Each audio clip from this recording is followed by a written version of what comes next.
Bismillahirrahmanirrahim. Assalamu alaikum friends. My name is Suhail Ahmed. So today I am going to start a new series on Cisco Packet Tracer from beginner to advanced level. But still, if you have not subscribed my YouTube channel, please subscribe and press the bell icon. Okay, let's come to the point. In today's video, we learn about the connection between two devices and switch. So first of all, open the Cisco Packet Tracer, and here you can see many devices, network devices, end devices, components, and many other things. Click on the end devices and then select the PC from here because I want to connect two devices, so select two devices and drag in the working area. You can change the name PC0 and PC1. Click on the PC0 and then you can write anything here as you want. I take the first PC as SLS and the second one is phone, because we are going to connect these two PCs with the help of switch. So click on the network device. Here you can see routers, switches, and then hubs. Click on the switches and select the first one. Now in the working area we can see the two PCs and one switch. Now we need to connect these two PCs with the help of switch. So the connection, click on the connection. Here you can see many connecting cables, but because we need to connect two different devices, we need to select copper straight through wire. Select the PC and then connect with the switch.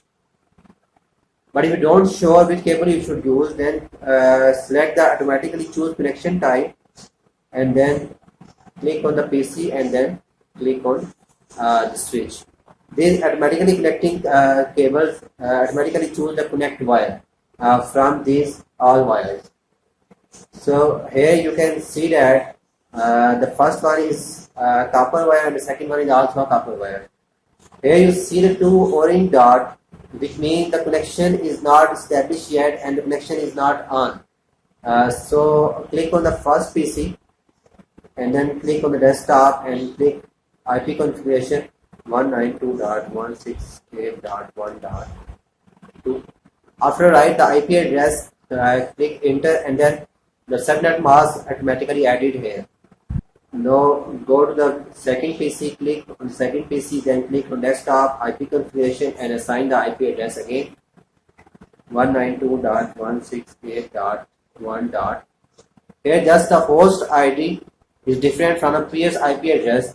In class C, the first 24 bit is belong to net ID and the last 8 bit is belong to host ID. Now click the enter and the subnet mask is assigned automatically. Now here you can see that the orange dot is turned into green signal. It means the connection is on now. Now select the PDU message from here and then click on the SLS PC to home PC. Now click on the simulation here and click on the start button to play the simulation. Here you can see that the message is going from SLS PC to switch and then from switch to home PC. Similarly, the message is sending back to home PC to switch and then switch to SLS PC. The acknowledgement that the message is received. So it's all for now. Kindly like the video and don't forget to subscribe my channel. Allah Hafiz.